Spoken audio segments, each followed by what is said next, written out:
Tonight, after accusing a police sergeant of acting stupidly, the president phones him and has a very public change of heart. And I could have calibrated those words differently. I'm Katie Couric. Also tonight, cash for Clunkers. The auto trade-in plan started out simple enough. Now critics say it's taken a wrong turn. Can you explain the rules clearly? As of today, no. More Americans are abusing it, the powerful drug that may have killed Michael Jackson. And Charles Corral introduced you to this family. 31 years later, Steve Hartman takes you to the reunion. This is the CBS Evening News with Katie Couric. Good evening, everyone. This day started with the White House putting out the word the president would have no more to say about the arrest of his friend, a prominent black scholar, by a white police sergeant, or about the president's comment that the sergeant had acted, quote, stupidly. But it turned out that would not be the last word after all. At midday, a multiracial group of police union officials held a news conference to defend the Cambridge, Massachusetts sergeant and demand an apology from the president. Now, a short time after that, President Obama made an extraordinary appearance in the White House briefing room, where he made a surprise announcement. I actually just had a conversation with Sergeant Jim Crowley, the officer involved. And I have to tell you that, as I said yesterday, my impression of him was that he was an outstanding police officer. And a good man, and that was confirmed in the phone conversation, and I told him that. Because this has been ratcheting up, and I obviously helped to contribute ratcheting it up, I want to make clear that in my choice of words, I think I unfortunately gave an impression that I was maligning the Cambridge Police Department or Sergeant Crowley specifically. And I could have calibrated those words differently. And I told this to Sergeant Crowley. I continue to believe, based on what I have heard, that there was an overreaction in pulling Professor Gates out of his home to the station. I also continue to believe, based on what I heard, that Professor Gates probably overreacted as well. My sense is you've got two good people in a circumstance in which neither of them were able to resolve the incident in the way that it should have been resolved and the way they would have liked it to be resolved. The fact that it has garnered so much attention, I think, is a testimony to the fact that these are issues that are still very sensitive here in America. So to the extent that my choice of words didn't illuminate, but rather contributed to more media frenzy, I think that was unfortunate. What I'd like to do then is make sure that everybody steps back for a moment, recognizes that these are two decent people, not extrapolate too much from the facts, but as I said at the press conference, be mindful of the fact that because of our history, because of the difficulties of the past, African Americans are sensitive to these issues. And even when you've got a police officer who has a fine track record on racial sensitivity, interactions between police officers and the African American community can sometimes be fraught with misunderstanding.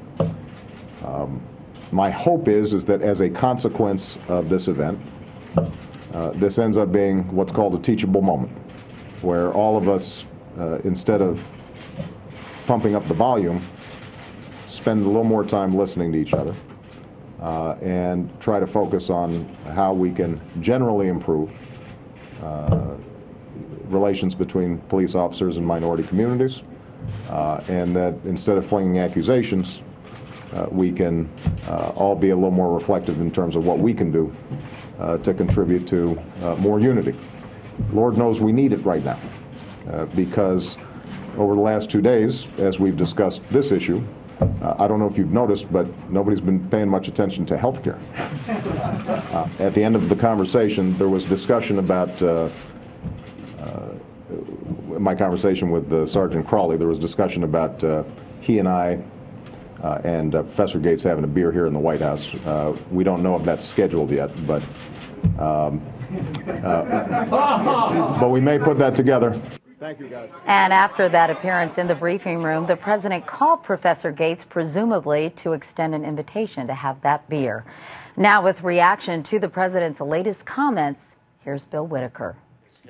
Today, Cambridge police said they appreciate President Obama's dialing back on his earlier remarks about the Henry Louis Gates incident. But at a soul food restaurant in Inglewood, California, a different reaction. I think politically he probably had to. I don't think that the news conference was necessary, but again, he's in a sensitive position. In Times Square. I really think that he's getting involved in things that he shouldn't be getting involved in. At Tolliver's Barbershop in South Los Angeles. I don't think he should take the words back or any of that kind of stuff. The reactions, an indication that not even the country's first African-American president can change the dynamics, the fear, even anger that too often define encounters between black men and police. When 23-year-old Robbie Tolan, the son of former St. Louis Cardinals star Bobby Tolan, pulled into his driveway, police, mistakenly believing his car was stolen, ordered Tolan out of the car, a mistake that ended with Tolan being shot. I kept saying, "Oh God, I'm dying," and then the bullet went through my lungs, so I couldn't breathe. Happens a lot everywhere you go.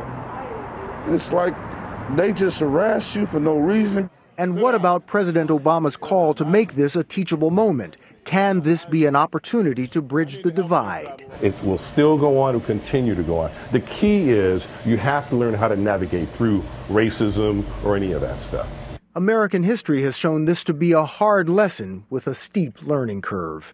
Bill Whitaker, CBS News, Los Angeles.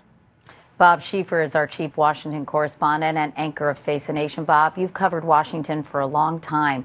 The president's appearance today was really unprecedented. I thought it was just extraordinary, Katie, because what the president was saying today was that, yes, this incident should not have happened, but he said his words basically had made it worse. Now, you just don't hear presidents say things like that very often. And he didn't release a written statement. He came to the press room and he said it in person, which tells you that he knew he had to get out there and get this thing cooled off before it blows up into something that could bring everything around here to a halt for a while. The president, as you know, Bob, and as you heard, sort of made a joke about it, but the timing could not be worse, just as he was pushing so hard for health care reform and having some pretty serious setbacks. Well, and he got another one today, Katie, because the conservative blue dog Democrats in the House told the House leaders today that, sorry, we've negotiated all we can negotiate. We just cannot vote for this plan that you're trying to put out there. Now, my guess is negotiations will start right up. But the fact of the matter is, if they brought this bill to a vote tonight, Democrats do not have the votes to pass it in the House of Representatives. And how do you think the president can, if he can, resuscitate this whole effort? I think he's got to do this, Katie. What the president was trying to prevent is what happened to Hillary Clinton back during the Clinton administration. She worked out a health plan. She did it in secret, dumped it on the Congress, and it sank like the stones. He didn't want that to happen. So he stated some general principles for the Congress and then told them to find out how to get where he thought things ought to be. But he's never stated any real specifics. What he's got to do, I think, now is set out some specific things that he wants them to do and then push them to do it. Be much more hands-on. Bob Schieffer, Bob, thank you so much. And by the way, Bob's guest this Sunday on Face the Nation will be David Axelrod, senior advisor to President Obama. Turning to the economy now, state budgets have really taken a hit in this recession, especially in California. Tonight, lawmakers there approved a plan to close a $26 billion budget gap. This ends a very strange week that saw Governor Arnold Schwarzenegger wielding a knife in a Twitter video while asking for ideas on what to cut. The final agreement calls for drastic cuts in everything from education spending to highway maintenance. From CBSMoneyWatch.com tonight, as many as 5 million workers just got a raise. The federal minimum wage went up 70 cents today to $7.25 an hour. Backers of the increase say it was long overdue, but some economists say many businesses simply can't afford it and will end up cutting jobs. Still ahead here on the CBS Evening News, the powerful and dangerous drug that may have killed Michael Jackson. More and more healthcare workers are becoming addicted. But up next, the government's Cash for Clunkers program. Some say it's a real lemon.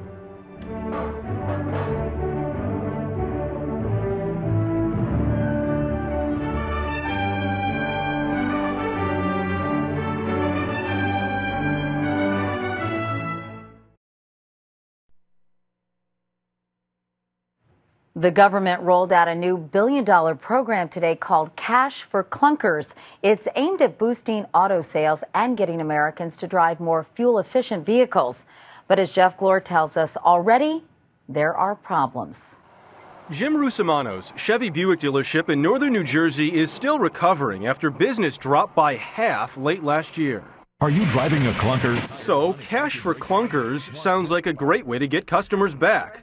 A $3,500 to $4,500 credit for a new car when you turn an old gas guzzler in.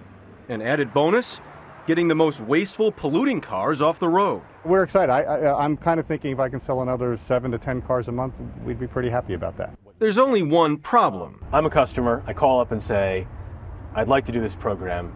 Can you explain the rules clearly? As of today, no. To start, qualifying clunkers have to be drivable, manufactured less than 25 years ago, continuously insured by the same owner for 1 year, have an original fuel rating of 18 miles per gallon or less, be scrapped, not resold, and the new vehicle has to get 22 miles per gallon or more. The problem is it's really very, very hard to qualify. The stringent requirements have led to confusion and frustration for dealers and customers, and led some critics to question how a program so seemingly well-intentioned got so far off track. The inspiration came from Germany, but that program was much simpler. Bring in a car at least 9 years old and get a $3,300 credit. Here, this 1993 Mercury Grand Marquis, a boat of a roadster with a big V8 engine, would not qualify because its original official miles per gallon was 19.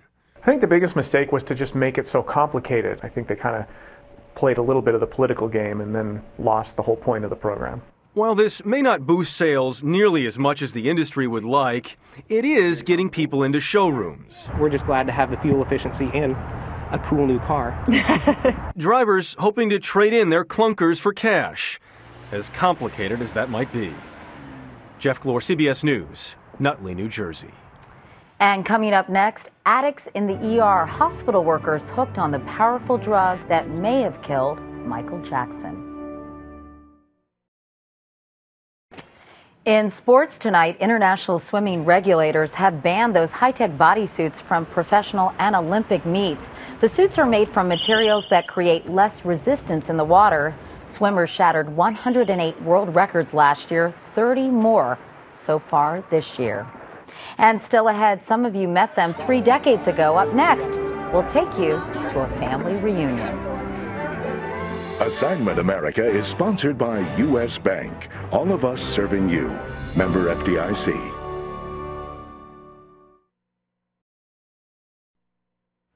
Many of you will remember when Charles Kuralt told the final story of the week on this broadcast. On one of his trips along the road less traveled, he discovered a couple of sharecroppers. What they raised on one of the poorest farms in America was one incredible family. Steve Hartman went back to see how they're doing for tonight's Assignment America. Even though a lot of the people at this year's Chandler family reunion weren't even born the first time CBS News covered it, the event began almost identically. With much cheering and much hugging, That's my daddy. the 9 children of Alex and Mary Chandler were coming home. Charles Kuralt first came here to Prairie, Mississippi 31 years ago. And the story he found in this family was easily one of the most inspirational of his career. The Chandler family started with as near nothing as any family in America ever did.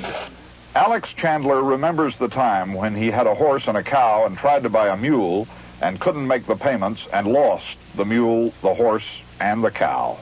And about that time, Cleveland, the first son, decided he wanted to go to college. So we went to town and borrowed $2.50 and bought him a bus ticket to go up there. From that beginning, he became Dr. Cleveland Chandler, chairman of the economics department at Howard University. Cleveland then helped put his younger brother Luther through college. Luther, in turn, helped James, who helped Herman. And to make a long story short, all 9 children are college graduates. It was the ultimate American success story. That was then, and that is still. I knew that I was going to graduate from college. I just knew it. I mean, it was a given. And we just grew up that way. It was a given. You just expect to succeed. You expect to win. Cleveland Jr. got a master's degree in music and now plays violin with the U.S. Air Force Band.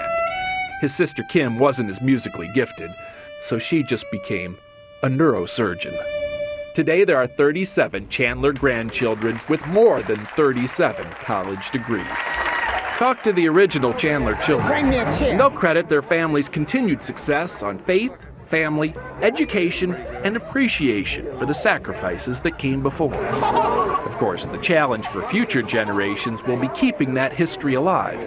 But that's where the Chandlers have an ace in the hole. 9 children out of the cotton fields. In a way, it was a great gift that Charles Kuralt gave you guys. He had no idea. There's so much value in that piece that you can go back and be able to teach a lesson. And when your kids start not appreciating things, Then you take them back to that quick. listen to Uncle Kuralt. Absolutely. I know that in the future, whenever I hear that the family is a dying institution, I'll think of them. Whenever I hear anything in America is impossible, I'll think of them. And if the Chandlers ever need reminded how special they are, I'm sure they'll think of Charles Kuralt.